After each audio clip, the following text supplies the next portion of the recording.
tell you what.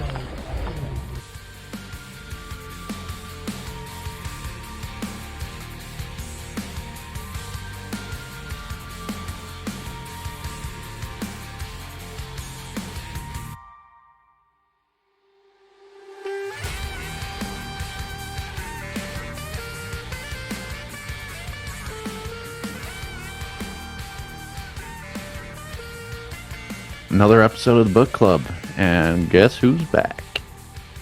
Nathan's back.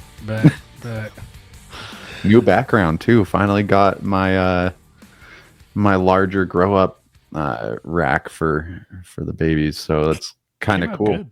Yeah, I'm glad you got it. Came out real nice, and yeah, it is nice to have you back, man. Yeah. Definitely a stressful last 2 weeks. Looks like I'm rounding the corner on everything, so that's a relief.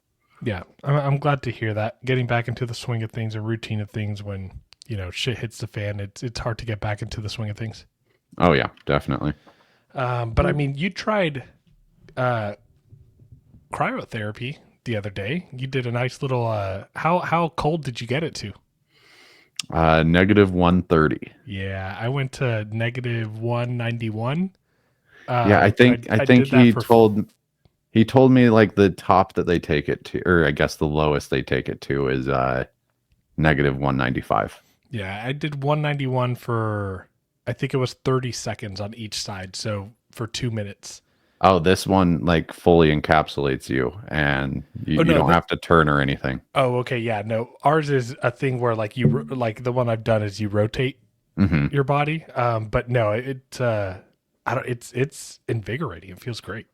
Yeah, it's something I've wanted to try, but I was getting massage done, and it was also the end of the night, so I was like, I don't know that I really want to like do a cold experience right after I had this really nice relaxing experience. But no, did you get that burst of energy? Yeah. And that's why I love cold plunges. I've been wanting to get one so bad. But yeah, cold plunges, like I live for them. I do them like 5 minutes and you have so much energy after. Well, and like I was saying, I've been sober for a little while now, and that high was kind of nice. Yeah, and especially that it was a natural one. It's like you're hitting natural dopamine out of a bowl.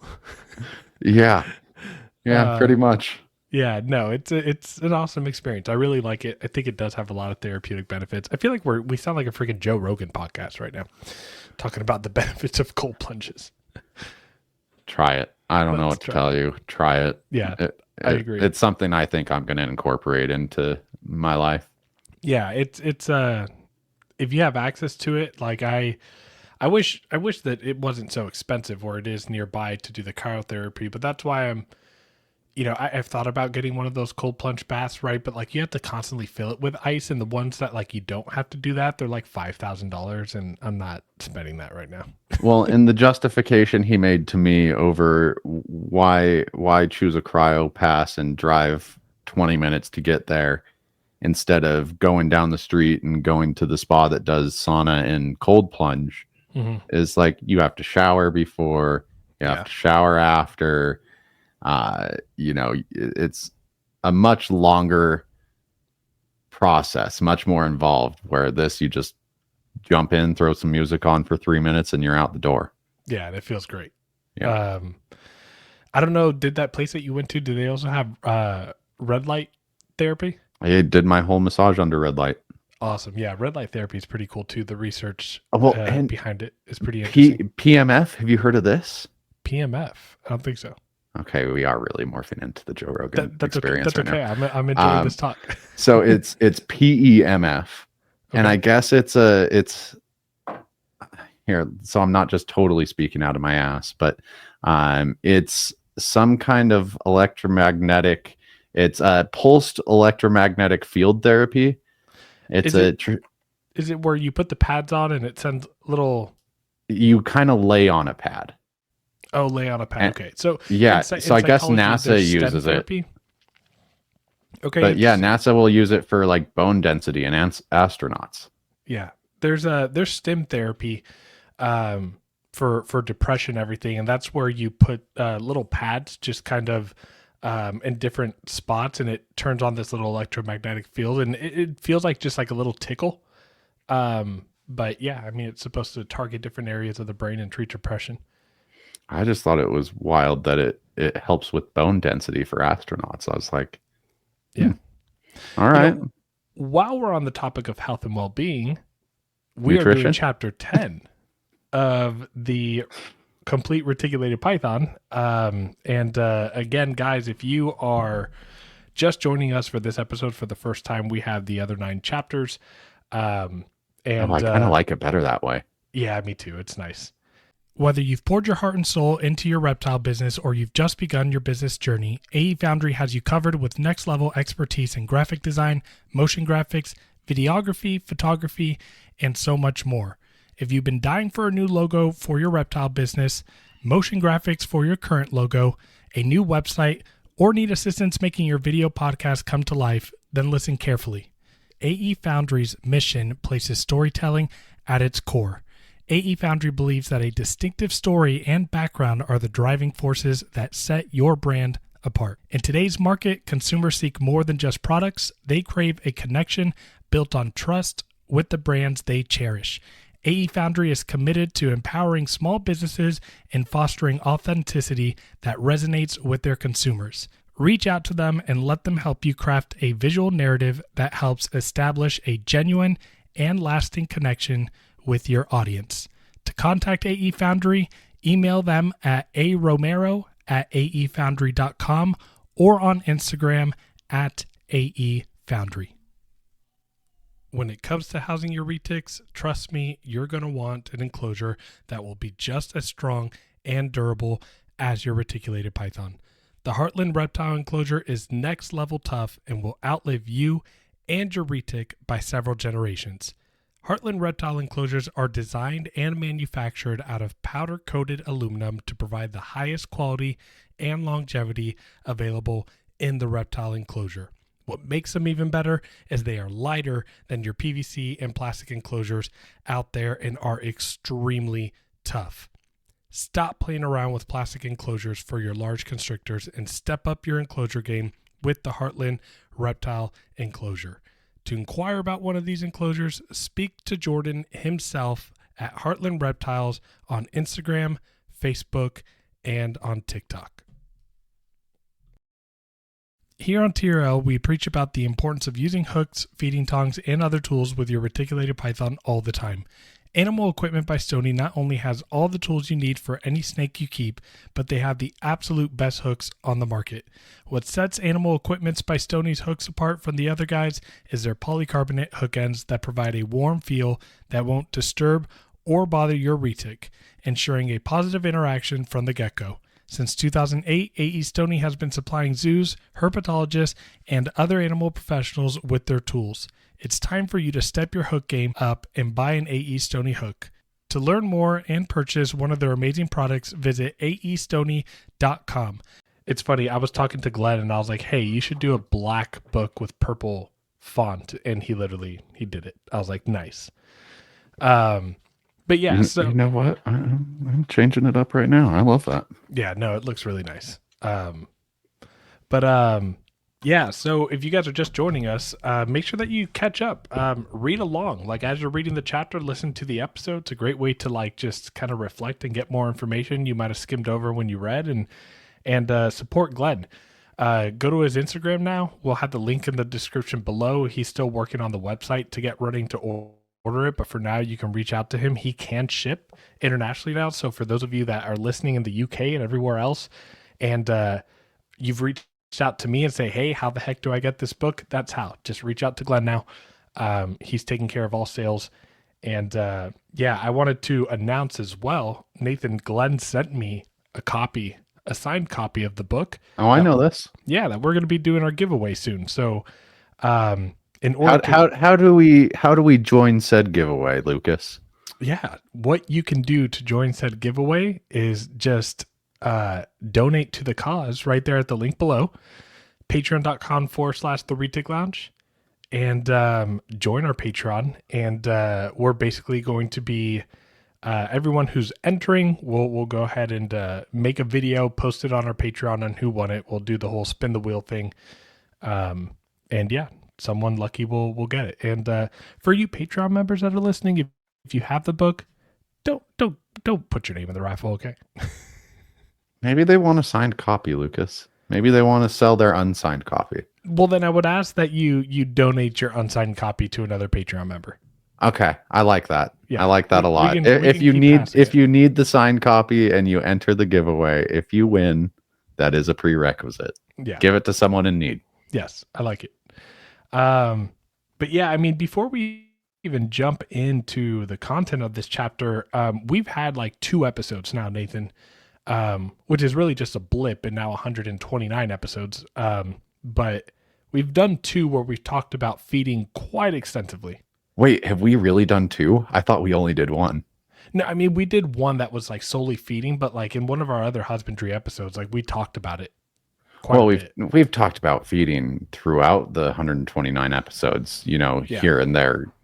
It's just a topic that gets brought up a lot in the captive husbandry of reticulated pythons. Yeah, when it comes to retics, I think they are notoriously known for just being these like large, overweight, obese animals here in the country. And I will say, going through this chapter and seeing Glenn's recommendations, they seem pretty scarce compared to like what the vast majority of people are recommending and feeding. But yeah, I thought I was pretty like, I wouldn't say like lacking on my feeding, but I definitely have a body tone I'm looking for. And when I was reading through Glenn's recommendations, which I'm actually searching for right now, I was like, oh, he wants me to feed less often, right? But what I love about what he captures in this book is he talks about large prey size much less often, good sized lump. But yeah, I mean, generally speaking, I wanted to kind of talk a little bit about like just my take on feeding reticulated pythons, because it's going to be different for a lot of different snakes, and Glenn touches on it a little bit in the chapter. But working with different localities, they have different metabolism rates. And, I say this all the time, my Philippine and Maluku region animals, I feed way larger meals less frequently, unless I'm cycling them. And, my Jampianus sublocalities, or subspecies, I'm feeding them, smaller meals, maybe a little bit more frequently. And by smaller meals, I still generally give my animals a pretty good sized lump. But just a little bit less on some of the superdwarf and dwarf locality stuff. Now my Solaire female, I feed her about a 8 to 9 pound rabbit once a month. Yeah. So she eats. It's a big ass rabbit. Yeah. Yeah. It holds her off well. Yeah. No, they're like freaking. That's where the tongs don't work anymore, and I have to open up the door, just throw it in. That's where the falconry gloves can come in handy, but we'll get to that. Yeah. Yeah. But yeah, and I mean, I know that you feed. So one of the discrepancies, at least the way that I do it, like, and I feed my hatchlings like a lot more frequently, right? Like I'll feed my hatchlings like every 5 to 7 days for the first like 6 months of their life.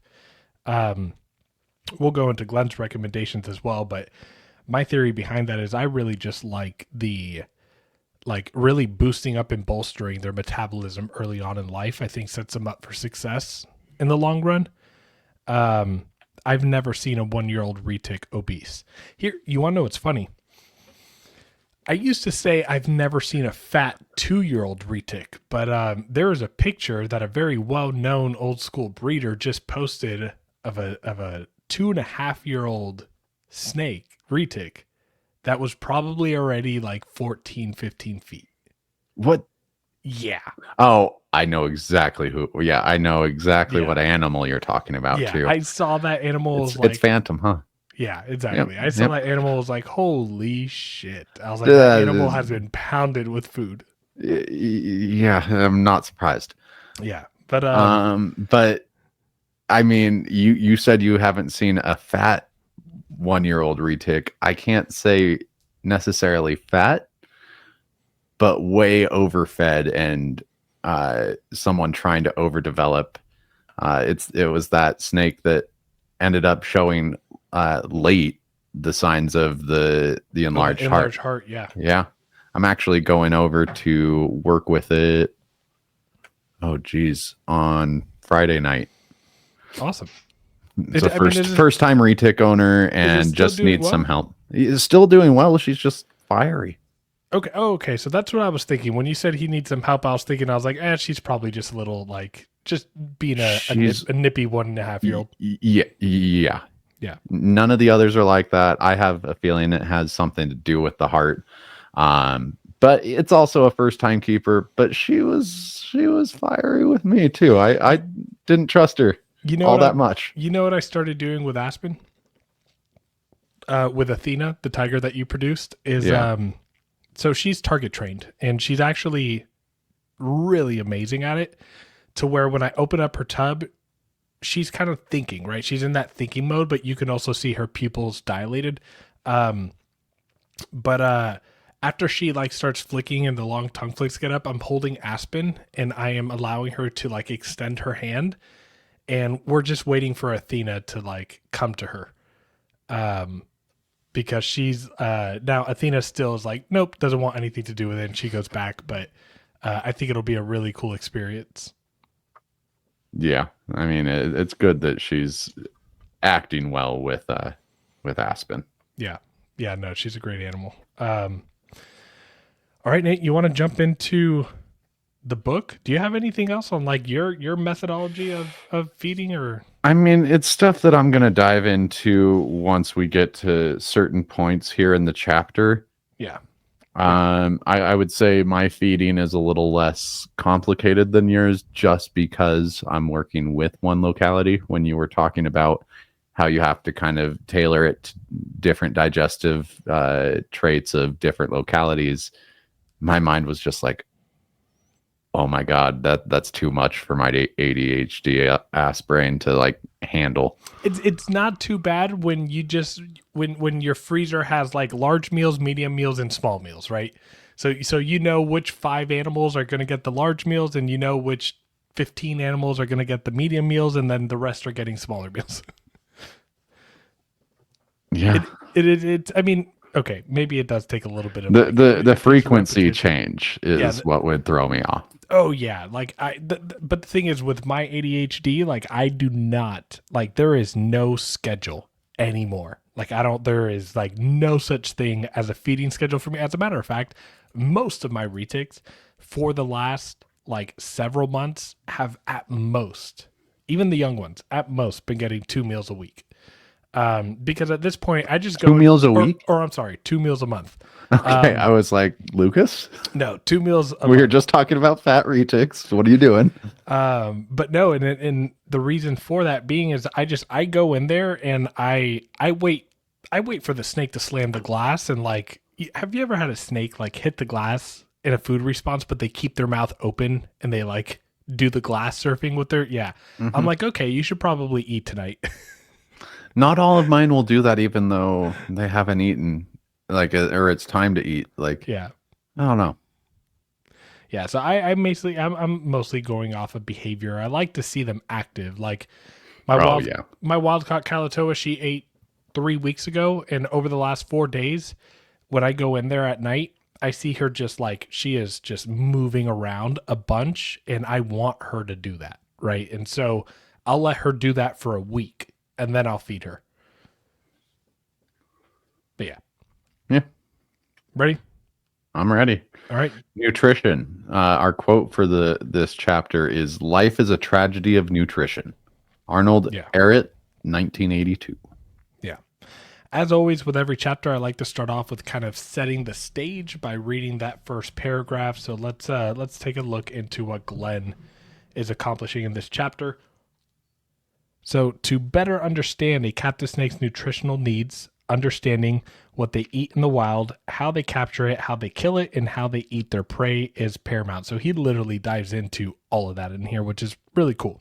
Because most of us reading the book have that knowledge of like how do snakes kill their prey, right? But he goes into it.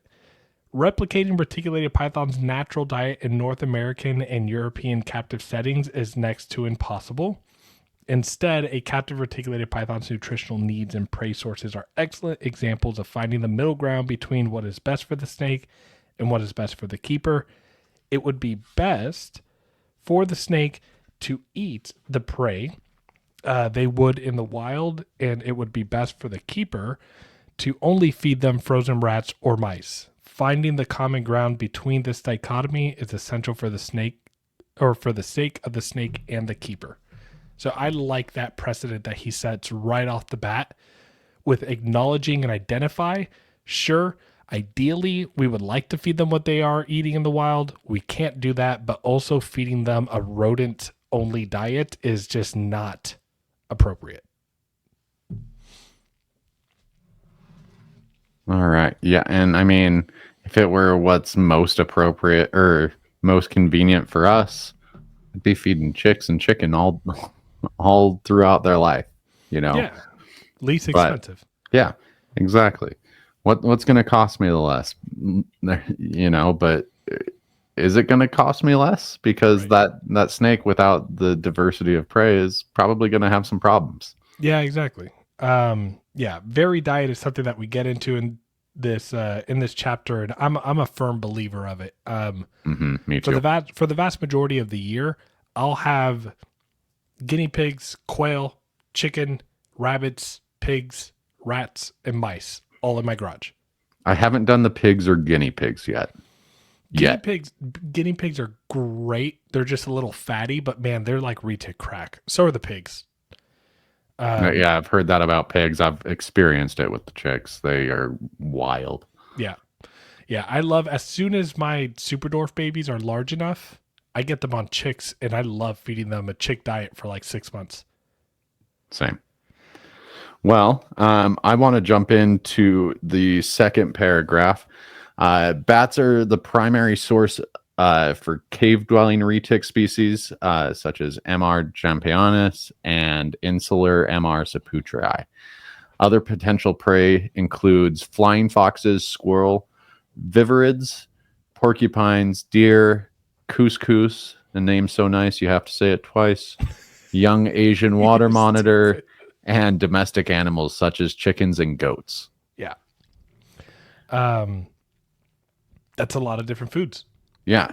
And even if we were able to have a bat source and we wanted to feed them exactly what they're eating in the wild, well, good luck there, because the bats of Southeast Asia can be broadly categorized as bent-winged bats, dawn fruit bats, and russets. Evening bats, false vampires, flying foxes, free-tailed bats, hog-nosed bats, horseshoe bats, long-tongued nectar bats, round-leaf bats, sheath-tailed bats, slit-faced bats, tube-nosed fruit bats. Yeah.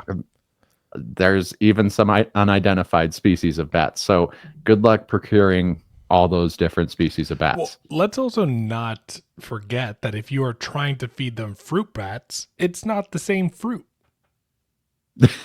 We're going to get into the diet of yeah. Right. Yeah, no, I mean we do get into diet of the prey later on, so that Yeah. is a very good point to bring Yeah, I up. mean it's not the same fruit. If you're feeding bats here bananas and pineapple, they're not eating that on Kalatoa or Saputrii Islands. But yeah, so clearly talking about the wide range of animals that they eat, especially the cave dwelling subspecies that they do that. I mean, we're not going to be able to replicate their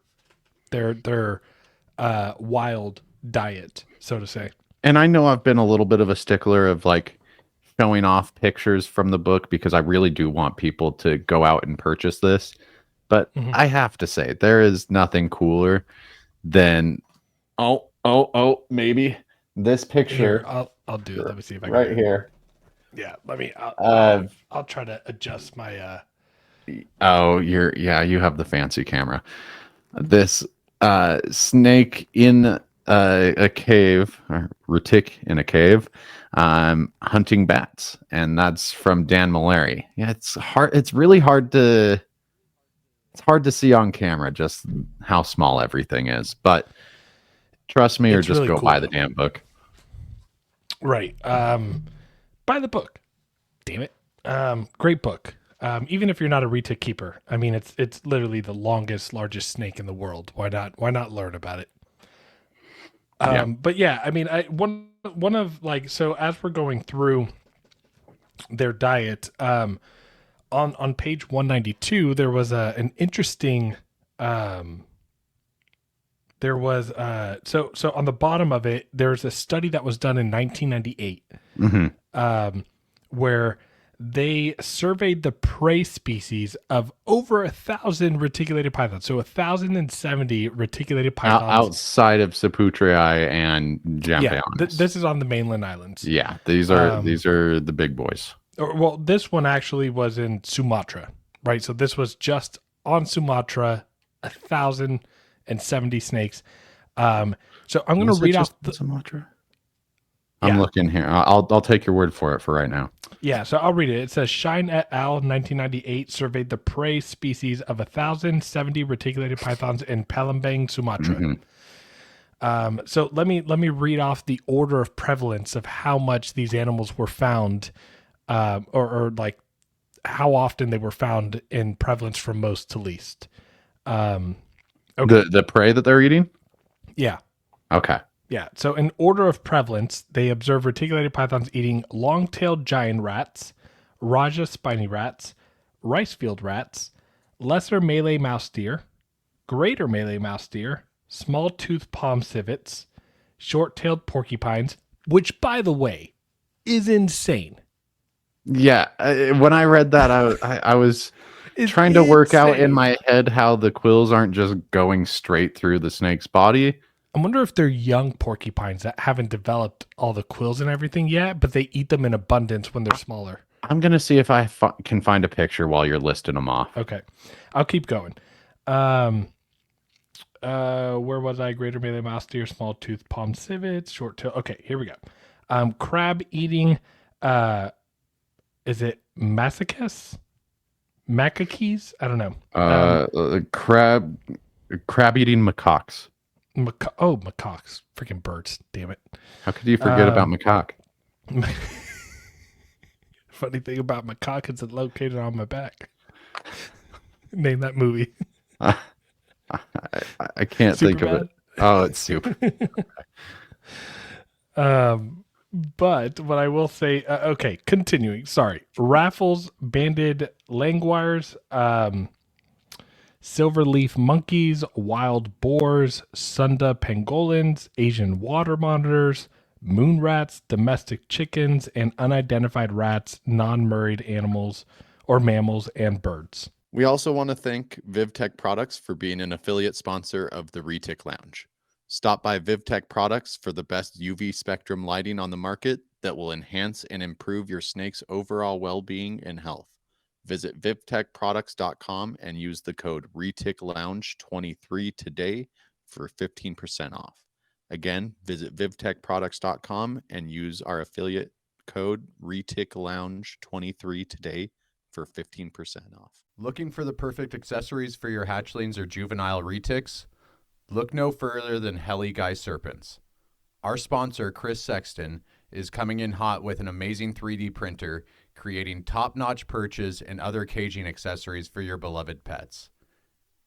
Enrich your retics environment with their high-quality products. Use our promo code TRL10 for a 10% discount on your purchase. Visit them today at heliguyserpents.com and start giving your pets the best. Heli Guy Serpents, the premier source for 3D printed caging accessories. Again, that's www.heliguyserpents.com and use our promo code TRL10 for 10% off all of your 3D printed accessories today. So, In addition, reticulated pythons have been observed predating on feral cats as well. yeah. And the random small person too. Occasionally. Hey, I'm once just, every 4 or 5 years. I mean, if it happens, you can't say that it's not a part of their food pyramid. Yeah, Like, and we'll talk about them being ambush predators and how that happens here in a bit. Oh man. So actually, fun fact, that is the very next paragraph. So let's talk a little bit about, Glenn kind of goes into now like their hunting style. how they strike, how they eat. So reticulated pythons generally are ambush predators over pursuit predators. So when I read that, I was like, oh, pursuit predators. Like I've been talking about the Pitayas carinata that we're going to be getting. Pitayas carinata, king cobras, like a lot of colubrids, right? These are animals that are like, they go out and they move and hunt for food. Like they are on the move. I don't think people realize like indigos, indigos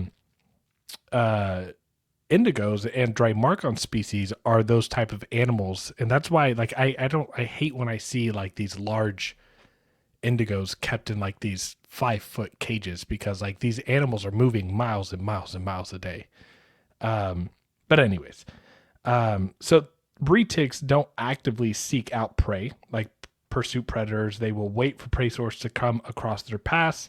A study that observed the feeding habits of telemeter diamond pythons, right? So now we're talking about Morelia spilota, found that they spent more than 80% of their time coiled, usually in a distinctive ambush posture near mammal trails.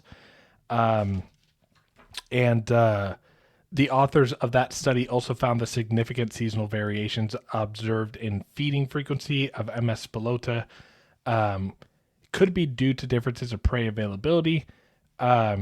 So how that applies to retic, the changes in feeding frequencies observed in MS spilota also applied to MR Malayo Python reticulatus, as they routinely go through periods of famine during the dry season. So typically these animals during the dry season are going to have less food, during the rainy season are going to have an abundance of prey source. And that's based off of the other animals and how their breeding patterns and their migration patterns are taking place. Yeah, it's what's crossing your path, and you're not too picky at that point. Right. I mean, even the cave dwelling retic species, I mean, you could argue they're kind of going after their prey, but they're really just positioned on the walls, and they're more opportunistic, maybe. Yeah, they're climbing up, like they're still active and they're very intentional on where they decide to ambush hunt. But yeah, I mean, so they're active, they're going up the cave walls, but then they're sitting there and they're just waiting for that heat signature bat to fly by. They're lunging out. You know what's got me like thinking? How many retics on Kalatoa, Japan, these islands that have caves, how many retics have died because they've lunged out for animals and they fall like 60 feet to the ground because they lunged too far off? That makes me think, how far would it actually take for a fall to be fatal for a retic? Because Right. I've had one fall, probably close to 4.5 feet, 5 feet. Oh, yesterday. So I had a new person. It got out of its cage. This was caught on security camera. This is not something I could have prevented. I'm sorry, everyone. So no, so mine yesterday could have been prevented if I wasn't a weenie and didn't and just didn't want to get bit. But we had a dude. His name is Andrew. He lives in San Antonio. He reached out to me. He said, "Hey, like I'd love to talk about retics and everything." And so I invited him over with Sean and James here, and he was here yesterday.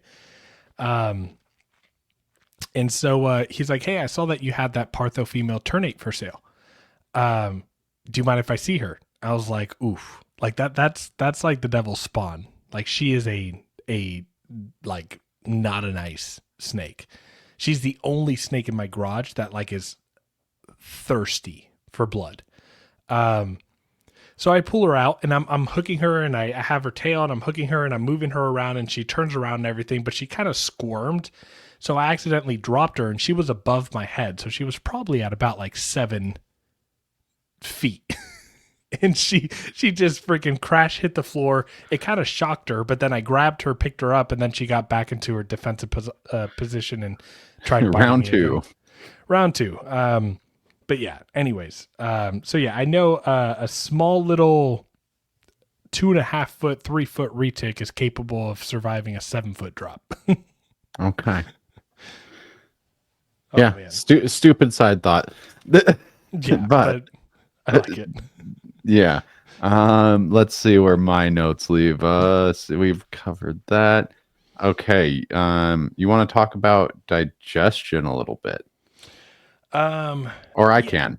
I have the paragraph right here. Yeah, I mean, even before the digestion process. So we're talking about predatory striking, right? So like the visual and the mechanics of it in that S shape, right? That Mhm. S shape posture that they're coiled up in.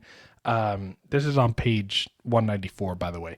But yeah, so they'll posture their body in an S shape and then swiftly extend its body to launch and strike, seizing the prey with its mouth upon contact, and subdues the prey via constriction. So, in case you guys don't know what constrictors are, that's the category of snakes that retics fall under. Um, I but really hope if this isn't your first episode of the book club that you know that. yeah, no, I mean, I agree, and I hope that everyone who knows this is laughing at me for just clarifying that. Yeah. Yeah. So basically, they choke out their prey to death. But yeah, get into their digestion. I caught you right when you took a hit of your vape. Sorry. No, it wasn't even that. I went to unmute and it switched me into my settings instead. Once a snake has consumed its meal, many intensive physiological changes are underway. In a study done on a Burmese python digestion, it was found that the small intestine mass increases by 75%, intestinal microvilli length quintuples, and the snake's metabolic rate increases 44-fold after a meal. As demonstrated, digestion is an incredibly demanding process with as much as 37% of the meal's energy going towards it. That's not efficient. I just want to say that. Yeah, this was a study done by Secor in 2008. Secor states that it'll take 6 days for a python to fully digest a meal, and at least 15 days for the microvilli to return to pre-meal length. If a snake has not been given adequate time to rest, digest, and return to a state of normalcy between each meal, there are obvious physiological and later health concerns arising. So, reading that sentence kind of clarifies for me later in the chapter some of the feeding recommendations let out. There's a little bit more thought than just, oh, it's pooped, it's ready to eat. Yeah, So exactly. reading that again was actually pretty beneficial for me. No, me too. I mean, listening to you and as I was reading along, I kind of captured a lot more. And then even before that, it just kind of talks about like how they swallow meals. And I always like to talk about this because it's interesting on how those jaws, like how their jaw bones are not like connected, and they basically they climb up their prey item left to right because their jaw bones are able to swallow the prey. And retics, Glenn notes that retics are known for having really large heads, and the larger head on a snake, there was a study done. So we know this as common sense now, right? But like, when this person was doing the study and made this claim and like this observation, it's a pretty big deal. But just noticing that the larger the head side, the larger the prey item that the snake can eat, which is why retics are capable of eating such massive prey size animals. Which makes sense why we look at the Jampiana subspecies and you see that their heads are so much more lean and narrow, right? And why they're eating smaller meals, right? Yeah. I mean, they can still hold their own, that's for sure. Oh, they can. So with this information in mind, the keeper of a reticulated python in captivity can reverse engineer these findings to determine how to best mimic the dietary habits of retics in the wild. Unfortunately, there is no set prescription for feeding a snake in captivity. Literally none. The way I do it is different than Nathan does it. It's different than how Eric Lee does it, different than Chris McVicker. I mean, and so forth. Everybody feeds differently because there are just way too many factors at play to construct a system. So Glenn says on 197, even different localities, or every snake has a different metabolism, dietary preferences, and exercise habits. Even different localities have different metabolic rates. Keepers can and should alter feeding regimen to adequately meet the need of their snakes. Only a keeper can determine that for their snake. As such, the recommendation for how to feed a retic is just that, a recommendation. Now, Glenn goes into the recommendation. I'm going to say one thing. I think that there are two main reasons why obese retics happen. The first one is they are intentionally trying to get them large. Yeah, people are trying to get them their large, return get them on to investment. breed, right? Get them to breed, get them to Yeah. large. It's kind of a selfish way. I think one way to also mistakenly get your snake to become overweight or obese is by having a like this like strict regimented system. And like if you're feeding your snake once a week or once every 2 weeks and you're feeding it that big prey item and you're not paying attention to the body composition of your animal, but you're just kind of coasting at this like habitual behavior of every 1 week or 2 weeks, more than likely is going to lead to a snake who gets overweight. I think leaning more towards the once every week is after reading some of that information about the microvilli, Right. like that just makes most sense to me. Like you're not giving the snake's structure enough time to reset before you're feeding it again. Right. Yeah, exactly. So captive retics, especially in the US, are chronically overfed and underexercised.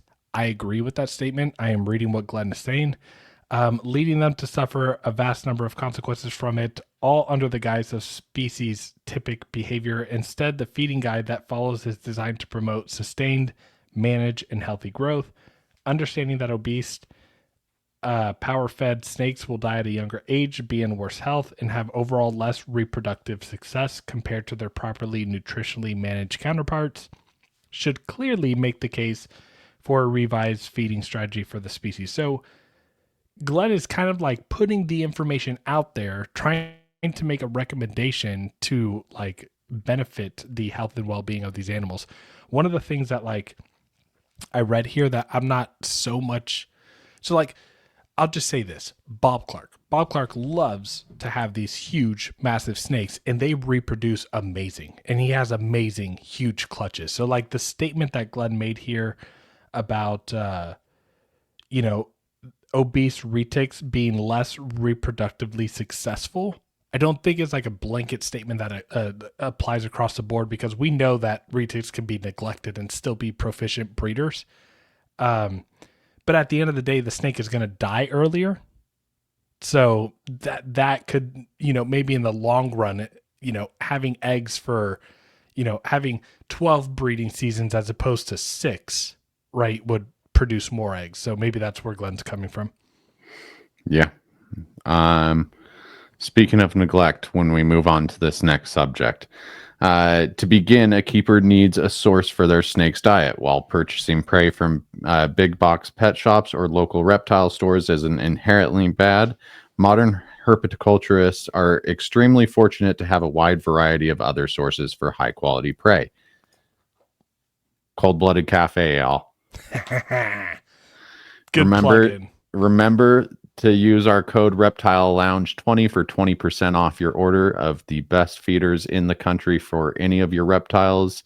They have some of the largest diversity of feeders you can offer your reptiles. Anything from eggs, different reptiles.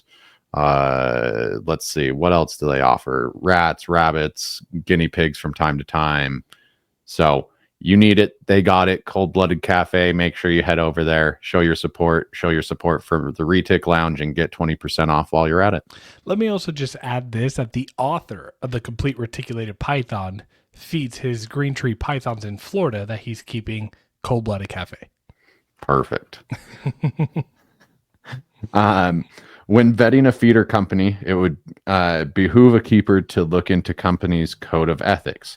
Reputable feeder sources will detail the brand of food they feed the feeders, cleaning policies, and most importantly, their euthanasia policy. Most feeder companies utilize carbon dioxide, as we talked to Des from Cold Blooded Cafe about, for euthanasia of their animals, which the American Veterinary Medical Association, or the AVMA, deems an acceptable method with limited conditions. These conditions are not of grave concern for herpetoculturists and rather are pertinent for the feeder companies. So whether you're purchasing from Cold Blooded Cafe or any of their competitors, look into their ethics, look at how they run their business, look where they're sourcing their animals from. These are all important things when considering the food you're giving your animals. Can I just say that the fact that Glenn included this in this book is phenomenal. I haven't read another complete, interspecies name that talked about this aspect of feeding. So kudos to Glenn for doing that. And I think where that influence comes from is he's going to school at UF to be a vet.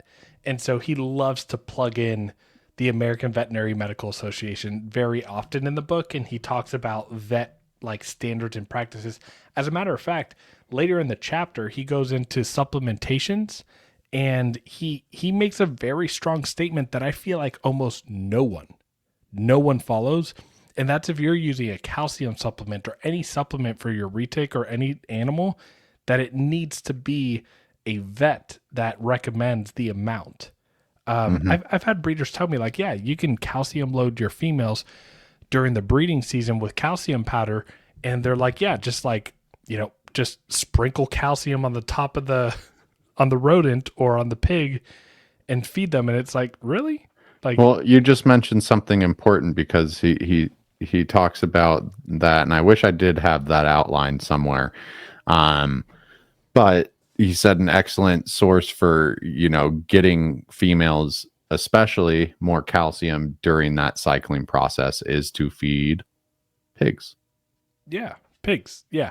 I'm a big fan of pigs. Now, I'm not a big fan of the mess that they leave, but you also have to realize that pigs are also pretty high in fat content compared to rabbits, right? So you need to just keep that in mind. And again, for me, and I'll say this over and over, and it's hard for a new keeper to be like, well, what does a good body composition look like? But just look at your animal's body composition. Making sure that neck has that drastic dip from the jaw muscles and that, like, the head. Yeah, the body should not be as big as the jawbones at all. Exactly. At least, like, not right at the neck, right? No, we're not right at the neck. Yeah, it's definitely going to get bigger elsewhere, but right.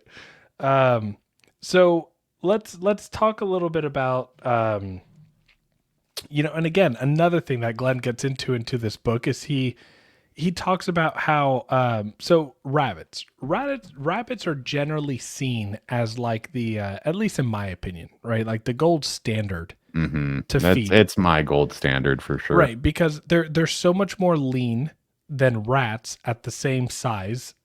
They come in much larger sizes than rats, and they have less fat than pigs do. It's the way I look at my diet. What can I get with the highest protein and lowest fat? Right, exactly. And so I want to read this paragraph because he went out and he actually gave advice on how to source rabbits cheaper. Because right now, if you go to rabbits online, I'm not going to plug in other people, but when you see rabbits online, sometimes you see them at like $11-12 a pound. I feel like for right now, that's pretty standard. No, I'm still paying $3 a pound, and if I'm getting, my rabbits are cheap, man. I used to pay that, and I'm envious, and I know I shouldn't be, but yeah, those were the days. But here's the thing: is my rabbit source is exactly what he put on this book. How come you've never told me then? Because what I've always used before we get into what Glenn recommends is Utah feeder rabbits, or enter your state name feeder rabbits group on Facebook. Yeah, that's how I found mine. But then I found out that they do 4-H and show rabbits. Right, so they do 4-H and they do show like competitions, and they also have feeder rabbits, right? And so they do feeder rabbits, like not feeder for snakes, but like for rabbit meat. They do that because they do 4-H and shows, and like the animals that just don't look good, they cull off. So Glenn on page 198, he says a relatively unknown and certainly underutilized source for larger prey items like rabbits is through the 4-H Club. The club's show rabbit program teaches its youth members how to breed, care for, and ultimately show the rabbits they produce, An unfortunate side effect of this program is that there is a certain percentage of rabbits that are culled because they do not meet the show standards. Additionally, some rabbit kits will die in or are kicked out of the nest box. So for herpetoculturists, building a relationship with someone who either breeds rabbits or is part of a 4-H show rabbit program is a fantastic idea. Because a rabbit breeder have no need for deceased rabbits and herpetoculturist does, it is mutually beneficial arrangement. So the same type of relationship could also take place for pigs, lambs, goats, chicken, quail. I know that like Weston's got like someone nearby that like every once in a while he'll post a video of a snake eating a goat. Yeah. I've seen those. It's been a while though. Yeah. I do want to just pose this question. I don't know if you're aware, but did you know that humans that consume too much rabbit can end up getting protein poisoning? I did not know that. Yeah, so I'm almost wondering if you fed your snake nothing but rabbits its entire life, would it experience the same thing? Yeah, that's an interesting. I mean, I haven't tried rabbit. I'm not opposed to it. But yeah, so I can't remember who told me that, but they're like, yeah, you can get protein poisoning from them. Interesting. Yeah. Food for thought.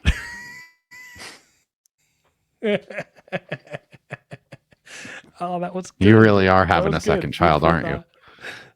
Yes, I am. Oh, gosh, that was a great dad joke. Let's see. Okay. Let's get into that next paragraph where we're talking about like so he starts getting into the recommendations. The recommendations. Yeah, this is when I did my first read through and I was taking my notes. I didn't take into consideration some of the things he had said before, like I said, until I read them after. So I on first read through, I don't know that I totally agreed with everything, but it does give me a little bit of pause and consideration into maybe how I go forward in the future. We'll see. In the most general of recommendations, once a reticulated python has eaten a meal, it should leave a visible bump in the snake. And at minimum 2 weeks should pass prior until the next meal offered. That's something we've covered extensively every time that we talk about feeding our snakes.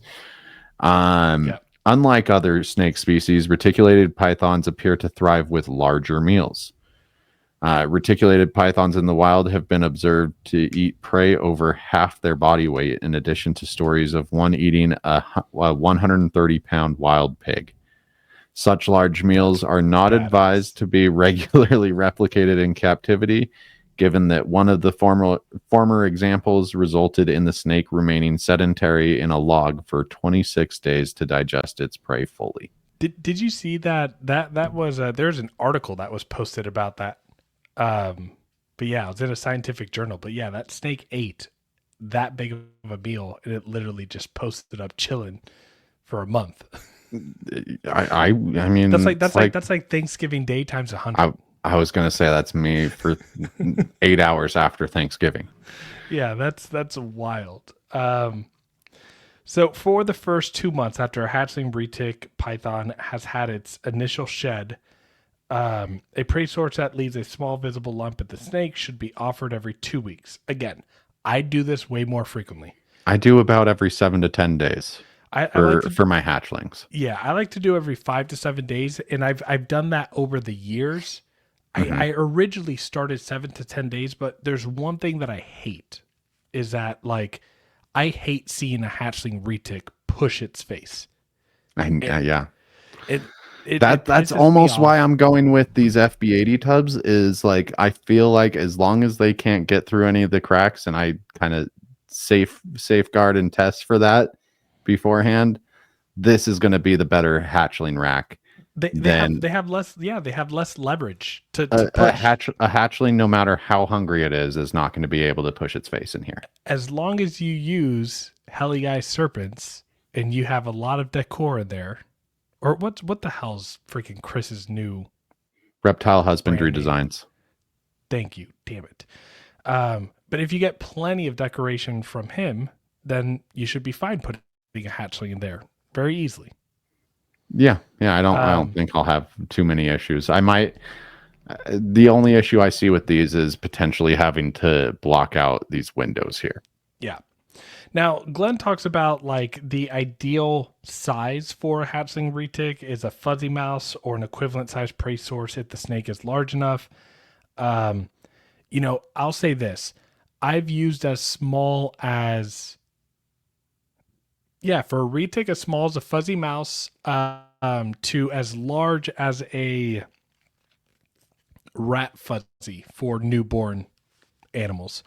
The Mindanao localities, they lay like big eggs and the babies come out very hardy. And so you can start them off on day old chicks. Yeah. The reason you would want to is all just the musculoskeleture within your prey item. If you're doing, because I've done pinky mice, not pinky mice; those are way too small. But even pinky rats are still like a bunch of it's goo. It's a glub. Pinky rats, I would say more.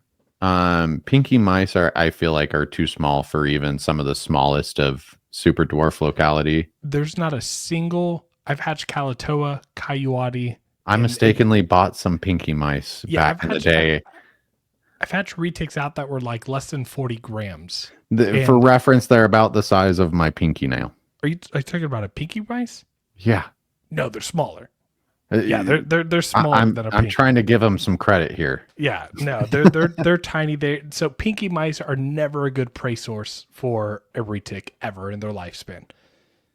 But pinky anything really. I mean, I would maybe venture to say that like rabbit kits, the equivalent of a pinky to a rabbit, might have a bit more than a rat or a mouse, but that's just that's a total shot in the dark. So Glenn kind of talks about pinky mice. So anytime that you are talking about like a pinky rat or pinky mice, you have to understand that the diet of those animals is basically the milk coming from the rat or the mouse, and their musculoskeletal system consists of mostly like fine cartilage, and there's no really dense bones in those animals. And I'll even say this about green tree pythons. Like a lot of people use pinky mice to start them off, but there's like tails, right? Yeah, I mean pinky mice are like generally like the first go-to, right? And the issue that a lot of people see is if you keep them on pinky mice too long, you end up dealing with prolapses, and that's because it's basically them digesting water, and so they're trying to push out fecal matter that is just liquid, and it creates prolapse. So, in my opinion, for any species of reptile, the sooner you can get them off of a pinky, anything, the better. Right. And that's why for all of my retics, I start them at the smallest of fuzzy mouse. Yeah. They have fur at that stage. They have a solid spine and skeleton at that stage. It's not like you ever warm up a pinky and like you just go to touch it and it pops? No, but I've had them pop when the snakes hit them. And all the time. Right. Yeah. They're goo. That's all they are. Yeah, that's not. With my my one snake that I've force fed to get it started, I had I think one or two times. Oh, I've done that before. Yeah, where I'm pushing the meal down and it pops on me. Oh man, that's the worst. Nothing worse. That's the worst. You want to know what's cool? Is I use Bill Stiegel's little trick that he does with chondros, and have done chicken gizzards, and I've done that with retics. Oh, it's so easy. Because the moment you put the chicken gizzard in, if they try to regurgitate it, it gets caught on their teeth and they can't spit it out. So they swallow it every time. Yeah. Okay. Yeah. Buy chicken gizzards, slice it up, put it in its mouth, and it'll swallow it. Huh. All right. Well, that is definitely something to consider after some of those tough days. But Oh, I'm kind of more along the lines of you. Like if it's not wanting to eat, that's so I want to share a big win. So I don't force feed. I don't assist feed anymore. I'm done with it. But there were two Toas that I hatched that they were just not eating, and I decided, like Jane's my employee, I said, hey, do you want to get the experience of assist and force feeding these animals? And if you get them to end up thriving, I let the Patreon know, like I'll just give them away as like a pet only for someone who's not breeding, just because they were being force fed. And one of them turned it around. One of them just ate their first meal on their own. yeah. My purple phantom, the one I was referring to earlier, he's my besides the purple phantom tiger girl, he is the best eater in my collection. Love that. Yeah, it just took him longer to figure it out. Yeah. I also just want to real quick on page 199, Mm-hmm. that picture. Is yours? Yeah, that's the Anri Kayuati. Look how silver that snake is. It's so beautiful. Anyways, I produced that. I'm proud. I get it. Let's see. So he goes into I just want to jump into the last bit of that first paragraph on 199. yeah, If a neonate will accept it, an appropriately sized reptile sausage is perhaps an even better prey source, as it is made from different species of prey, which are also further along in their development. So if you can entice a hatchling to eat the little reptilink sausages, then you're great getting prey source. great prey source. They're a little spendy, but it's the whole foods of neonate reptile food, really. Bones, everything, and what's really cool about reptilinks is you can get them to eat. There's frog, there's iguana, right? There's things that like these animals are going to be eating out in the wild, like lizards and different things. And so, yeah, I've experimented with them before, and I've gotten all of my snakes. I've never had a snake that didn't want a reptilink, but yeah, just now at the amount of animals I keep, it's just not financially feasible to get them on a reptilink diet. I looked into them, and yeah, as great as they are, the price a little bit outweighed the payoff for me. And not only that, but like when you're talking about that kind of price, right? And you're getting those snakes established on those animals. If you plan to sell And you those have snakes, 20 plus animals. but not only that, but like you go to sell those snakes and that person then who buys it is trying to feed it a rodent. It's not always a guarantee that the snake's going to eat the rodent. Yeah, that's very true. Yeah. So Glenn talks about after 4 meals. This is where I kind of fall off. Okay. I want to let me read it, and then I want to. Yeah, sorry. Go ahead. Yeah. This is where I kind of fall off. Yeah. No, me too. I agree. After 4 meals have successfully been taken by a hatchling, the feeding duration should be dropped to every 3 weeks. So we're talking about. Okay, so they have their first shed. That's like 3 weeks, 2 to 3 weeks in their hatch cycle. Then you feed them a meal every 2 weeks. So at this point, they're about 3 to 4 months old. And Glenn is saying to scale back to drop to every 3 weeks. Now, that to me sounds like a long time. But what I will say is prey size is a big factor here. Right? So can you throw a big ass meal to a baby? Absolutely. And they will eat it. Right? So I'm not going to flat out say, Glenn, you're wrong, right? But No. I think meal size is very important here. In my opinion, if you're taking a 4-month-old retic to scale back to every 3 weeks, I want that lump to be at least twice the width of its body, at least. I would say 1.5, but that's just me. I mean, my 1.5 is standard, though. Okay, fair enough. I like fat lumps. Yeah. I agree. If you're doing a larger meal, 3 weeks could be okay, but I generally wait about a year into that snake's development to start backing off on frequency. Yeah, about 9 months to a year. It just depends. Yeah, me too. On the animal. I'm generally 5 to 7 days, first 4 to 6 months. Once every 7 to 10 days from 6 to 12 months. Once they hit that 12 months, I'm feeding them every 2 weeks. Yep, it goes from 10 days to 2 weeks usually. Yeah. So And again, an extra, 4 or 5 days? That's like if I am giving a regimented example. But like, again, I live in the real world with a lot of animals and a child and a job. I don't feed to that schedule verbatim. Mm-hmm. So let's talk about so that small lump that he says it should leave a small visible lump once consumed. In general, a prey item that is roughly 10 to 20% of the snake's body weight is appropriate. The regimen should continue for the first year of life. So Okay. take us away into the next section. Yeah. So after a reticulated python has consistently eaten 6 or more meals, they are widely considered established. This means that even the most elementary of keepers should have success with a new reticulated python. Because the snake has consistently eaten 6 meals, it should have few to no qualms about eating in a new environment.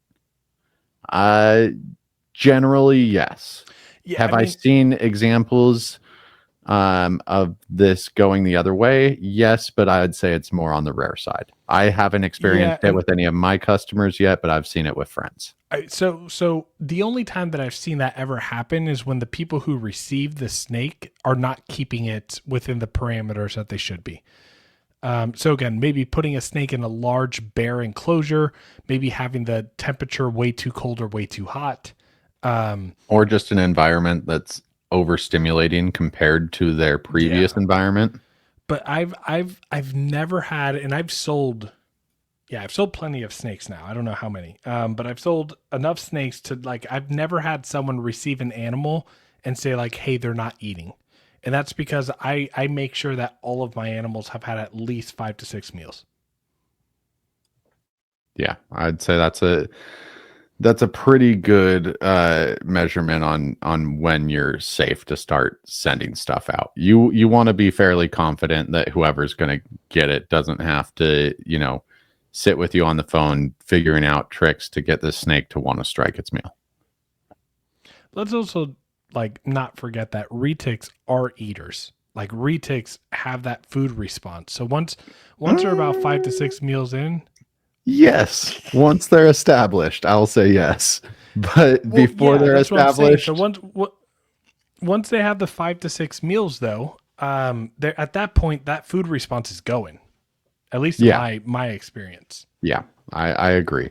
But sometimes the start can be a little less than ideal. You would think, oh, it's a hatchling retic. They're going to have the same food response as mom or dad, and it just doesn't work that way. There's a little bit more enticing, a little bit more patience you have to have with your neonates than you do your adults. Fun fact, I have never ran into feeding issues on F1 and F2 babies that I've hatched. Anything above F2, I've had issues. Don't know that life. It's annoying. That's why, I did that. I did that mainland pairing with the tiger to the ocelot, and man, some of those snakes were a pain in the ass to get. I remember that time.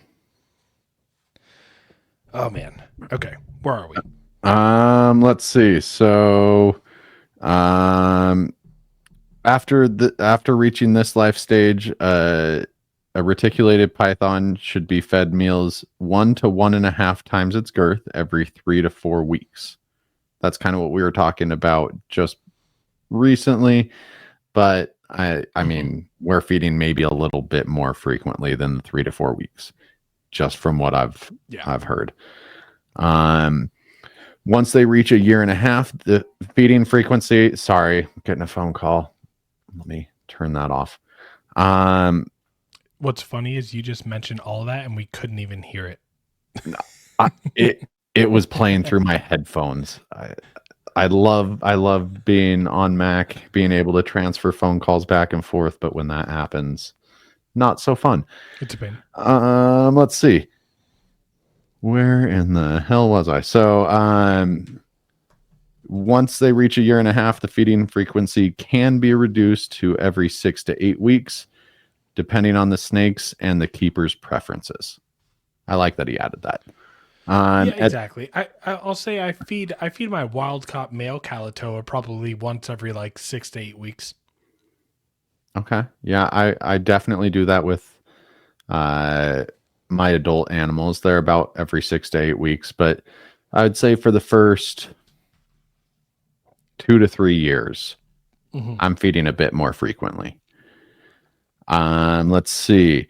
At this stage, a large visible lump should be left by a prey item after being consumed. In general, this prey item should be about 15 to 20% of the snake's body weight and 1.5 to 1 3/4 the girth of the snake.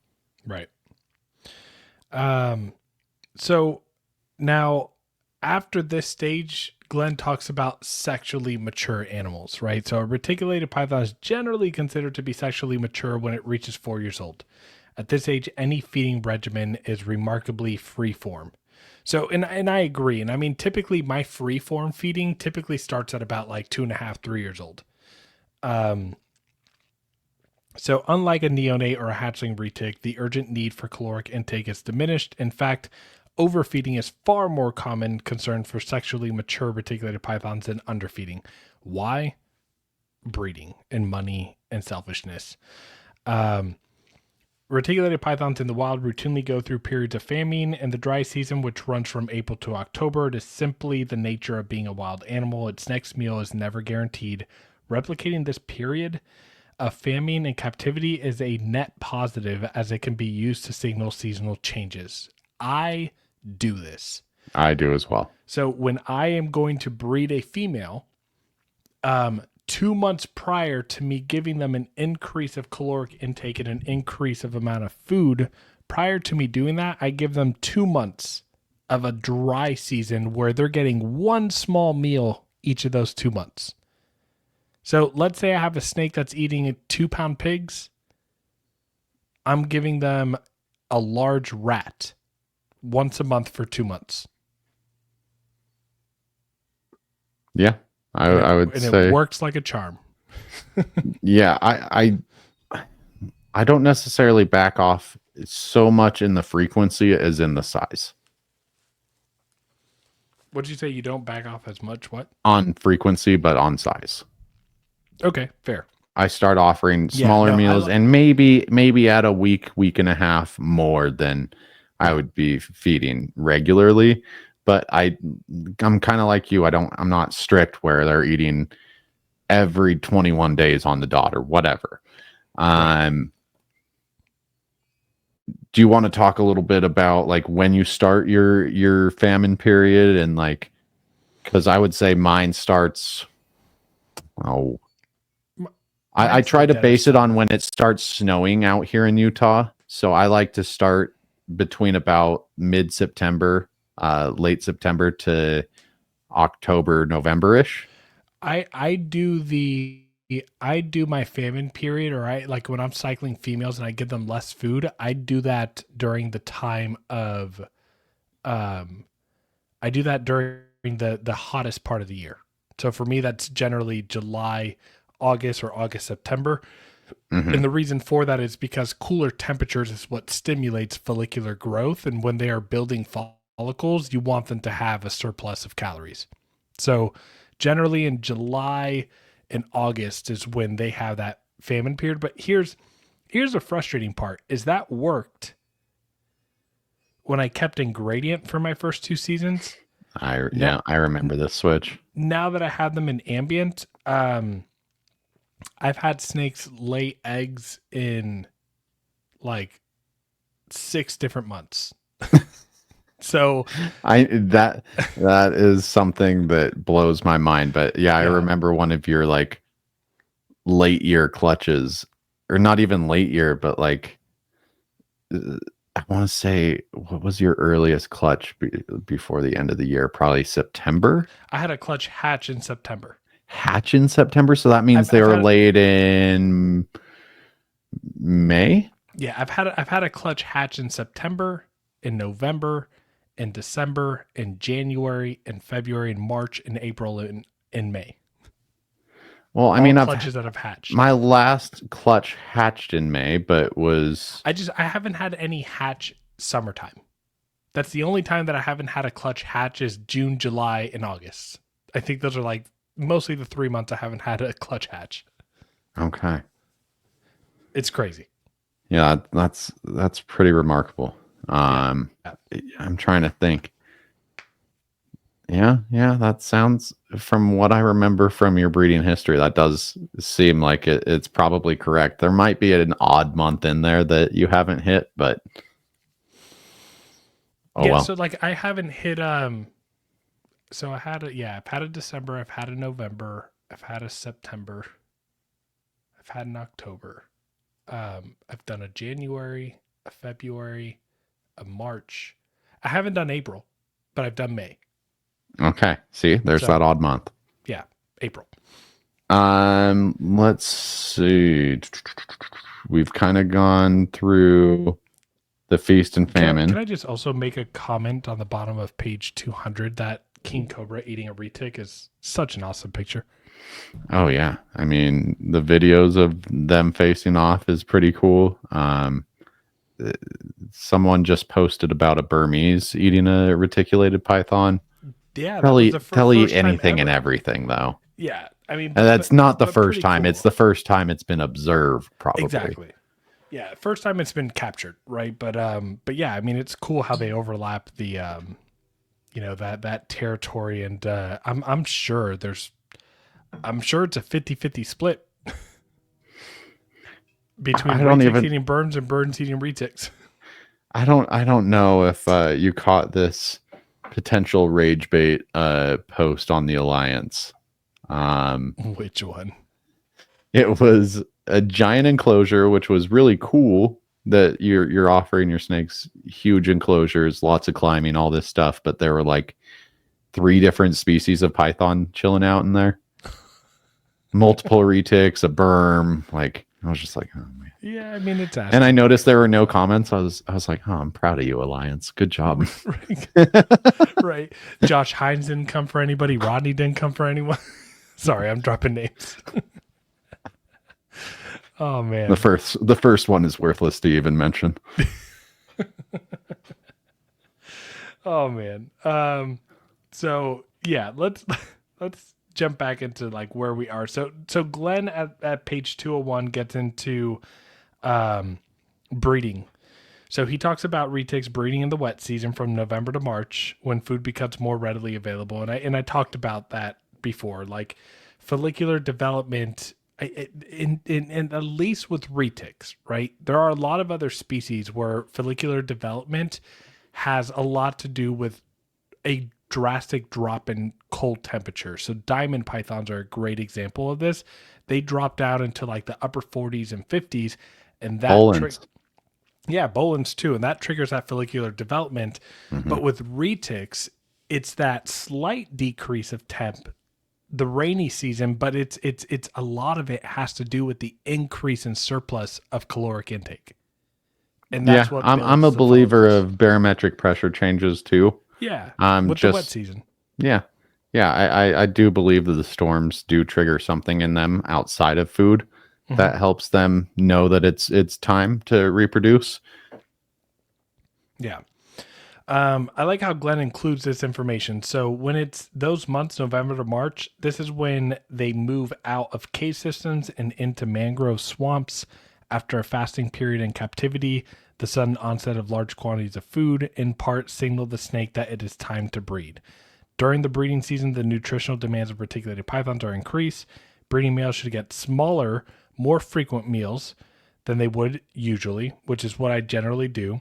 At this age, a retic should eat once every 21 to 30 days with the same girth, or 1.5 of the snake's girth should be offered every 15 days. So basically shortening that time in half. So what's normally done in like 3 to 4 weeks should be done in 2 to 3 weeks.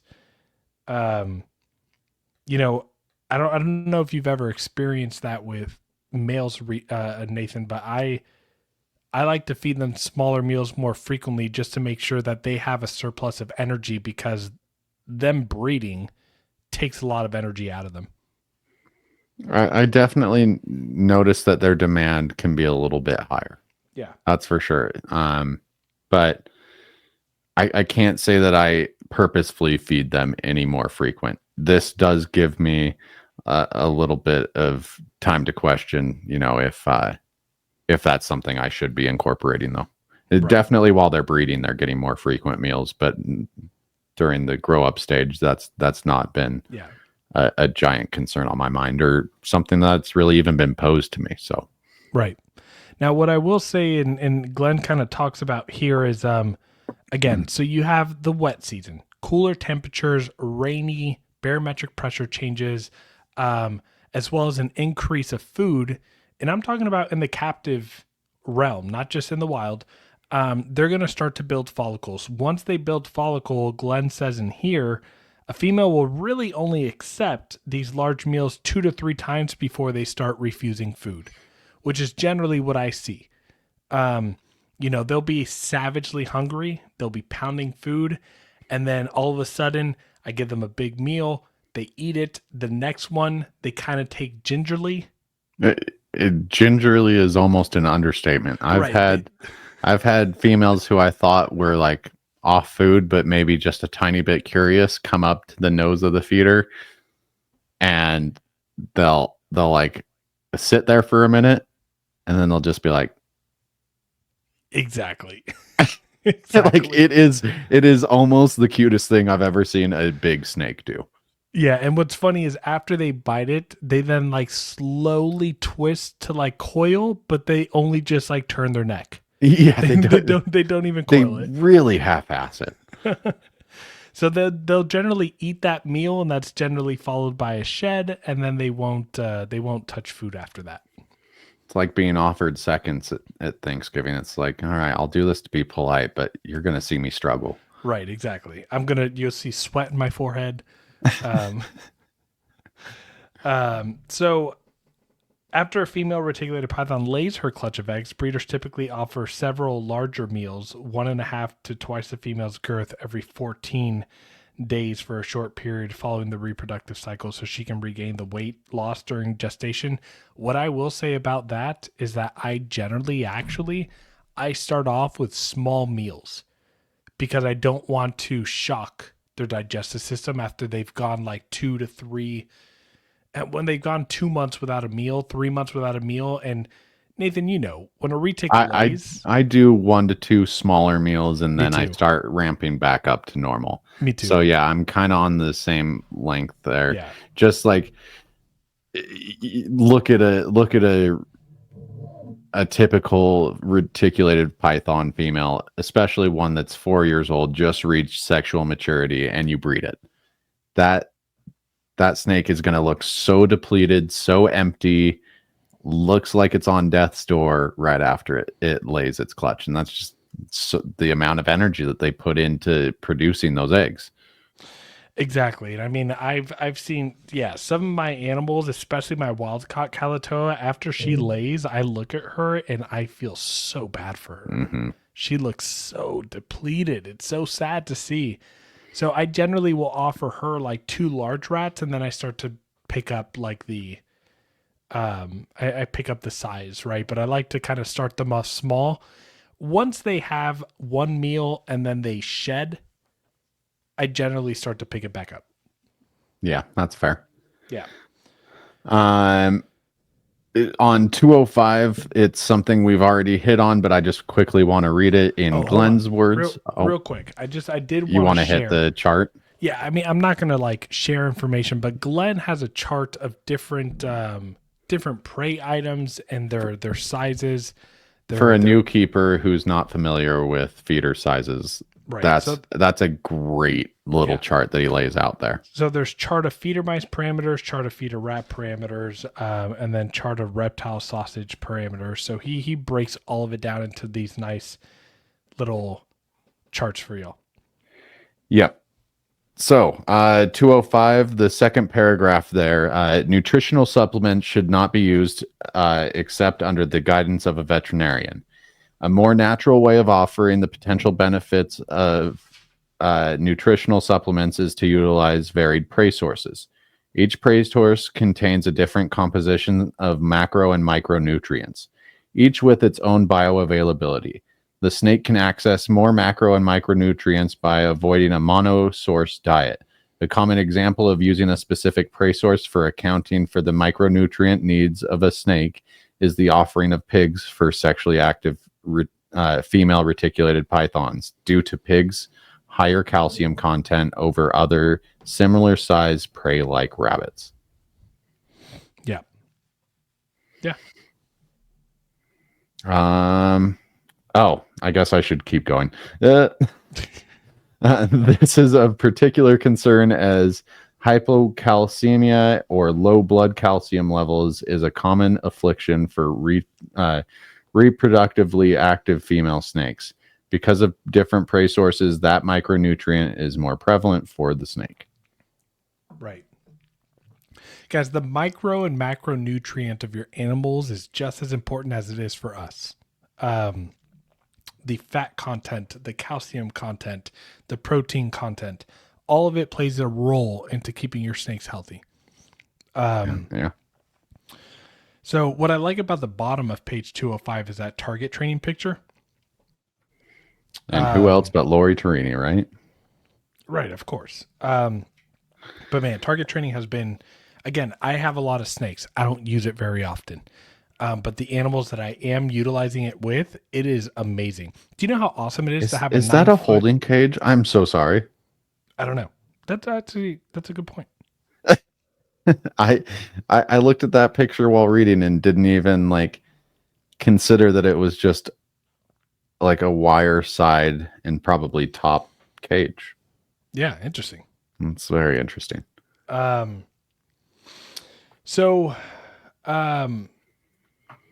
Yeah, I mean, I have a 9 foot Sulawesi where, I'll walk by her cage sometimes, like unexpected, and she'll strike the glass. But whenever I open up that door, she freezes and she waits until she sees a target before she decides to do anything food wise. So it's really cool because I'm hoping that she's a 16-foot animal that knows the difference between me and food.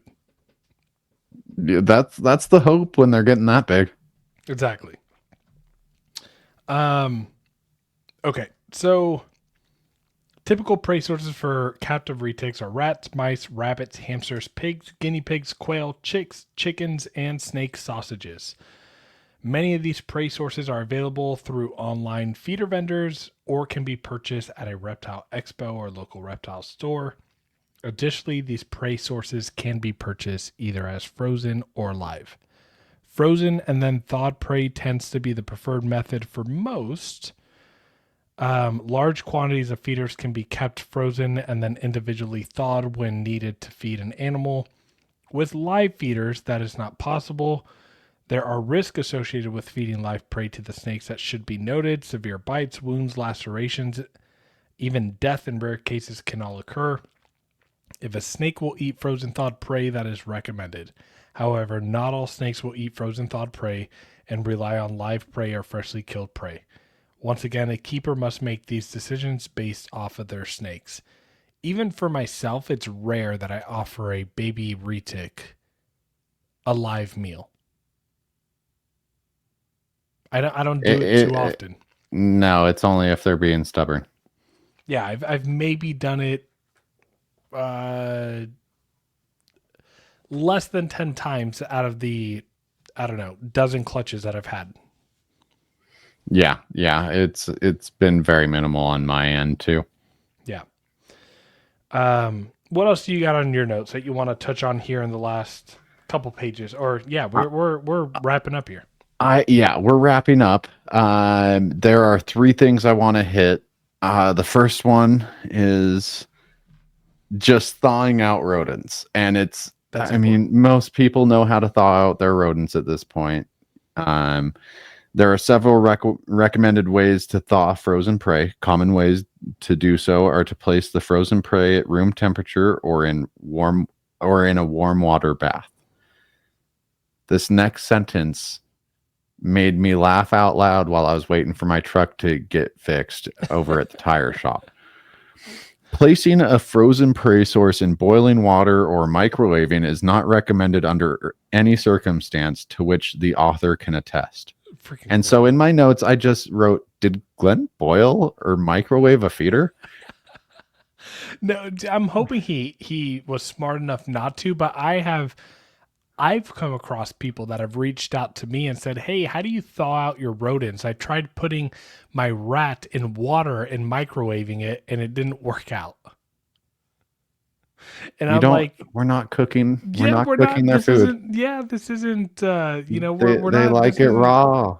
Yeah, this isn't Hot Pockets. This isn't, it's not DiGiorno here. We're not cooking our shit. Yeah. So, Glenn, I sincerely hope that this isn't something you've experimented with, or just were too naive to do or to not avoid.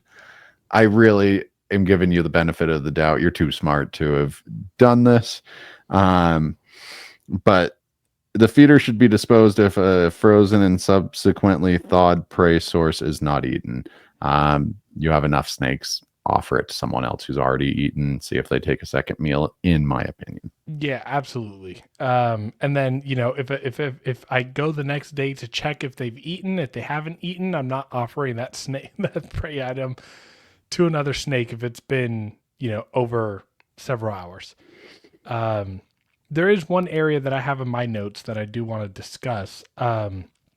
In towards the end of the chapter on page 207. Mm-hmm. A discussion of feeding a captive reticulated python would only be complete by referencing their prey drive. So we acknowledge prey drive as food response. So a human will not stop a 10 plus foot retic with food as the only thing on its mind.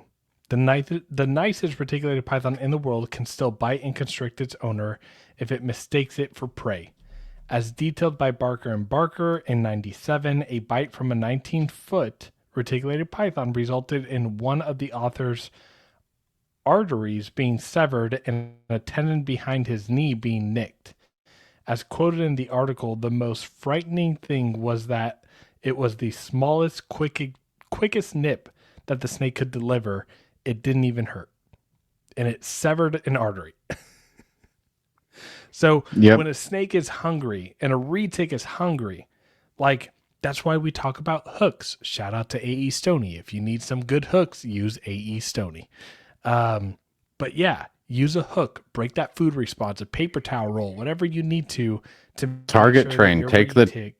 If you have a small collection of snakes and can take the time, or if you just have an animal or two that you feel like it'll be beneficial for, target train that Sula, or for your daughter just handling that small super dwarf tiger. It's important to know that, okay, when I take out my largest animal, I want to know that it's at least thinking about what's food, what's not food. Okay, when my daughter reaches her hand in, I want the snake to think a little bit more outside of, am I getting food right now?